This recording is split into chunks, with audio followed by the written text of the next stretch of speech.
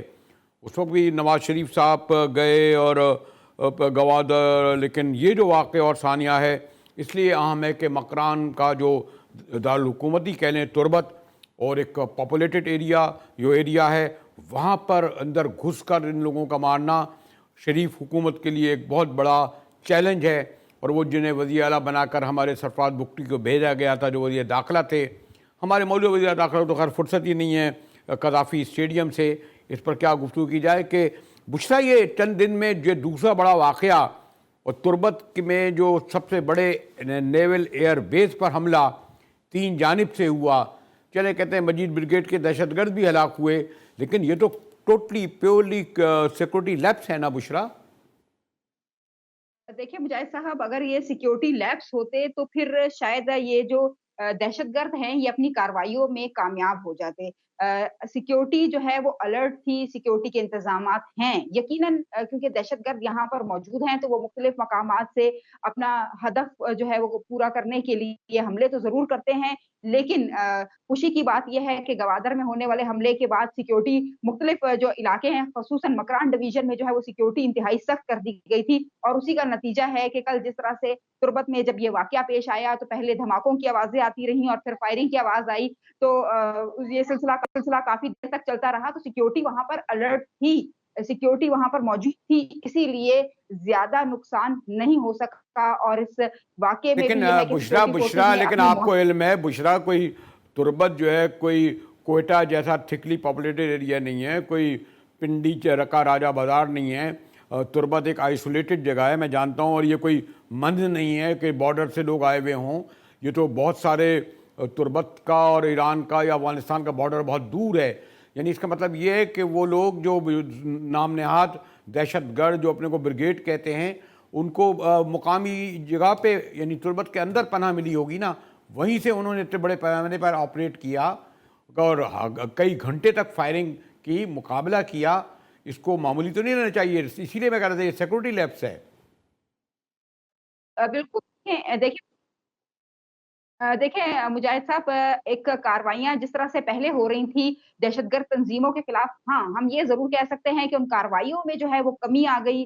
اب وہ کاروائیاں اس تسلسل سے یا اس تیزی سے نہیں ہو رہی ہیں، تو اس وجہ سے یہ جو رہے سہے دہشت گرد موجود ہیں وہ کہیں نہ کہیں موجود تھے اور وہ نکل کر کہیں نہ کہیں سے آسان ہدف ڈھونڈنے کی کوشش تو کر رہے ہیں. اب جیسے نیول ایئر بیس میں انہوں نے جو سویلین کا ایریا تھا وہاں سے گھسنے کی کوشش کی تو ان کو لگا کہ یہ آسان ٹارگٹ ہے، شاید یہاں پر سیکیورٹی اس طرح سے نہیں ہوگی، ہم اپنے ہدف میں کامیاب ہو جائیں گے. لیکن وہاں پر تھی اور انہوں نے کاروائیاں اپنی جو ہیں وہ شروع کی تو یہ اپنے ان کام میں جو ایک سلسلہ یہاں پر کرنے آئے تھے دہشت گردی کا، اس میں بری طرح سے ناکام ہوئے. ہاں ہم یہ ضرور کہہ سکتے ہیں کہ جو پہلے دہشت گردوں کے خاتمے کے حوالے سے کاروائیاں کی جا رہی تھی یا جن علاقوں سے ایسی اطلاعات تھی یا ایسے واقعات پیش آ رہے تھے تو فوری طور پر جو ہے وہ سیکیورٹی فورسز کے ادارے مختلف علاقوں میں ان کی موجودگی کی اطلاعات پر یا شک کی بنیاد پر جو ہے وہ کاروائیاں کرتی تھی. وہ کاروائیاں اب کافی حد تک جو ہے وہ رک چکی ہیں، لیکن اب ضرورت اس بات کی ہے کہ جب اتنے 2 بڑے نہیں لیکن بشریٰ ایسا ہے نا، دیکھیں بشریٰ یہ تو واضح ہو گیا ہے ایک حد تک کہ پہلے عام طور پر پرسیپشن یہ تھا کہ ایرانی بارڈر سے یہ لوگ کراس کرتے ہیں، خاص طور پر BLA یا BRA. لیکن اب تو یہ ان کا کچھ عرصے پہلے جو قلدم بھی نہیں کہوں گا، تحریک طالبان پاکستان جس سے مذاکرات کے لیے غالباً اس وقت ہمارا وہ موجود بھی تھا، ان کو جو عسکری مالی امداد مل رہی ہے وہ ہمارے یہ تورخم کے بارڈر کے اس طرف سے ہے. اور یہ جو آپ کہہ رہی ہیں پچھلے 2 سال میں 1560 واقعات ہوئے ہیں بشریٰ، 1560 واقعات KP اور بلوچستان میں. یہ کوئی معمولی فیگر تو نہیں ہے، اس میں ہمارے فوجی جوان 500 سے زیادہ شہید ہوئے ہیں. تو ہم کیسے سمجھ لیں کہ یہ کمی آئی ہے؟ میرا خیال ہے کہ جو کوئٹہ میں بیٹھی ہوئی آپ کی بلوچستان کی گورنمنٹ ہے اس کو یہ فکر ہی نہیں ہے. وہ اپنے وہی وزارتیں بانٹنے، وہی سینٹ کے ٹکٹ لینے میں، وہی اپنے معمول کے جو ان کے سوری ٹو سے زیادہ کچھ نہیں کہنا چاہتا کیونکہ میرے دوست ہیں، ان کی توجہ ہی نہیں ہے گوادر یا مکران کی طرف شاید.